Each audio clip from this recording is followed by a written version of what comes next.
Welcome sa Western Wall mga ka-journey. Yung pinakita ko sa inyo na yun ay yun yung Dome of the Rock. Yun po ay tunay na gold. At yung Western Wall na to ay pinakasagradong lugar sa mga Hudyo. Dahil dito daw dati nakatayo yung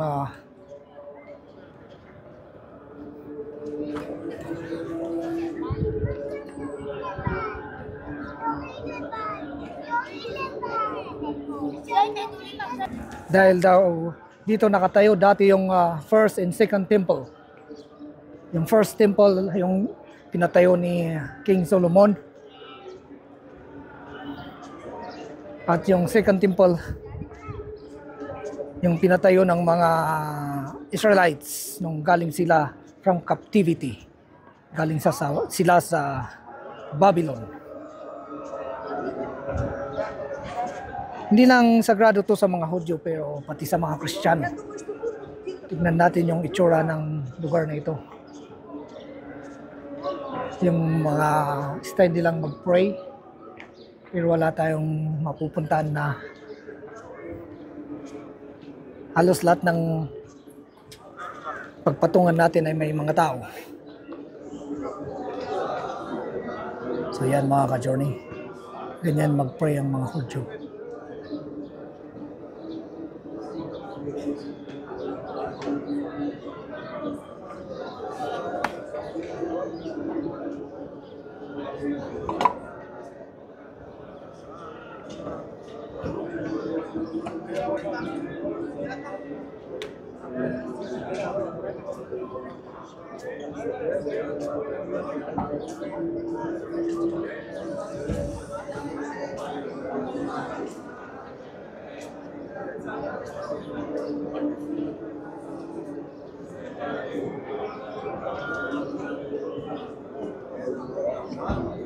Nakikita nyo yung puti na mga yan. Yan ay letters. Pwede kang magsuksok dyan ng letters. Pwede naman tayong pumasok dyan pero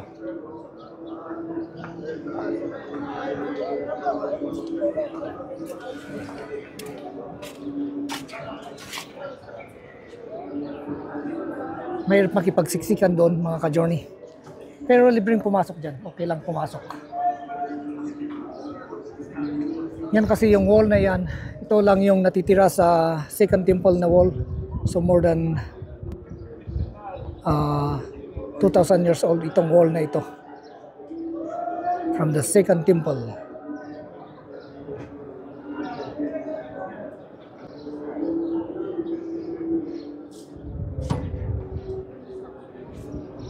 So ito ay side ng mga lalaki. Tataman tayo sa side ng mga babae.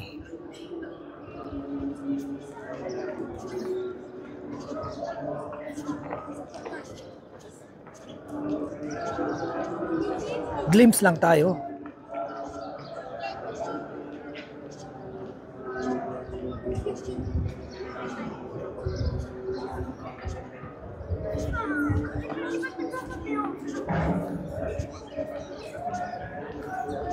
So dito yung side ng mga babae.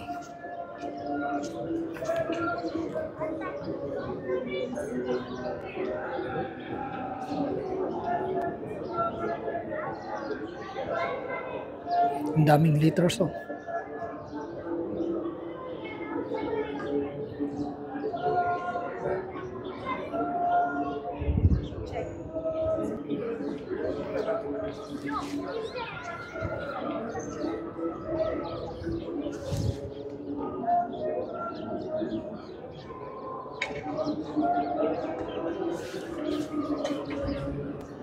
Western Wall tunnel sites.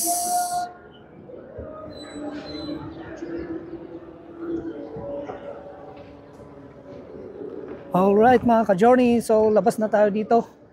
Quick visit lang tayo.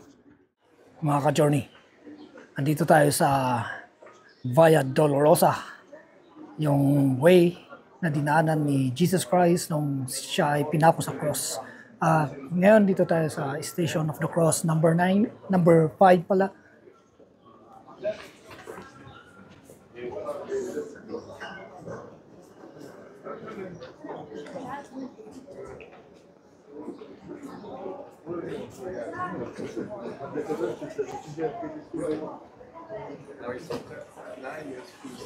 At ang special sa station na to ay meron daw handprint si Jesus Christ dito. So ito yung nasabi nilang handprint ni Jesus. Kaya yung mga visitors or tourists or mga pilgrims, lagi nilang hinahawakan to. Palit-palit mga kamay dyan.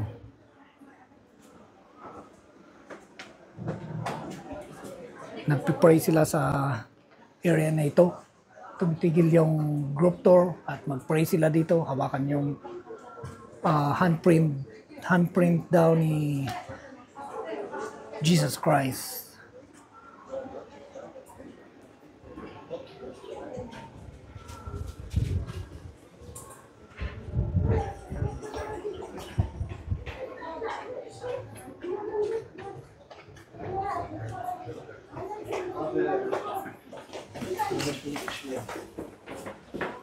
So hanggang doon yung Via Dolorosa, pero hindi tayo makapunta doon kasi may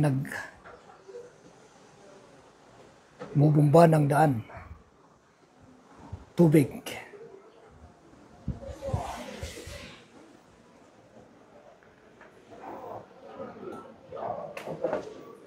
Alright, so tuloy natin ang paglalakad mga ka-journey. Dito naman sa banda na to ay area ng mga Muslims. Oops.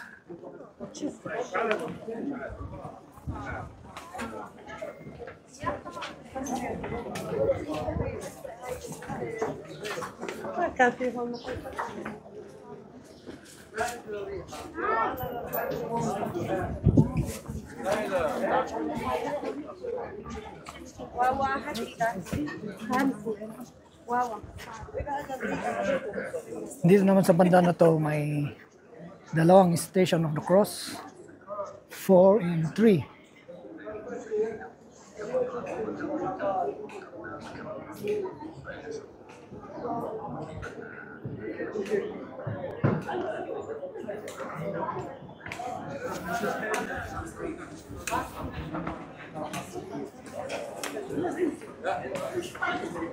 Ano naman?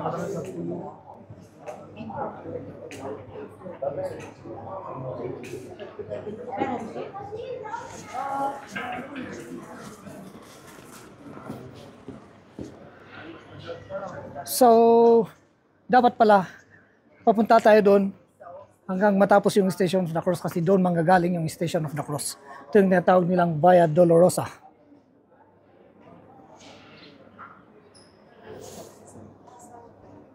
Pero hindi na tayo pupunta doon mga ka-journey. At labas na tayo dito sa Old City Walls.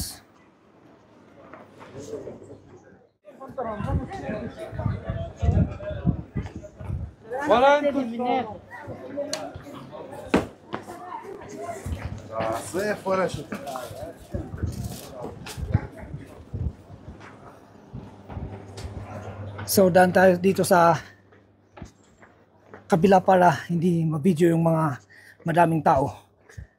So nandito tayo sa Damascus Gate. Ngayon lang ako nakapag-video dito. Sa aking pagkakaalam, ngayon lang ako nakapag-video dito. Damascus Gate.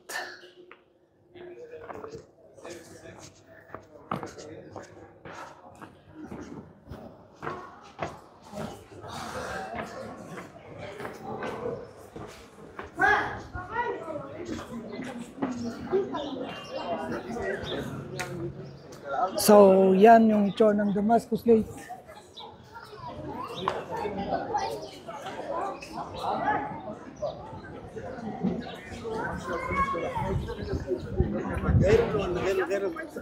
Mahirap kasi mag-video dito kasi napakadaming nakakasalubong ng mga Muslims. At least mga Hudyo ayos, pero mga Muslims medyo langanin tayo dyan. So ganito ang itsura ng Damascus Gate. Napakaganda dito.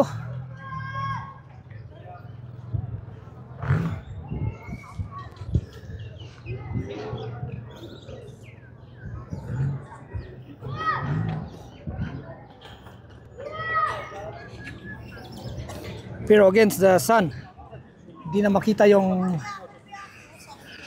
view natin doon. Kita yung sun.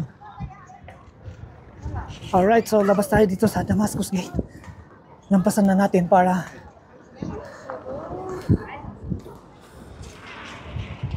makadami tayo ng pupuntahan na lugar. Tingnan pala dito natin dito sa taas. At least mas mataas dito. Mas maganda siguro yung view.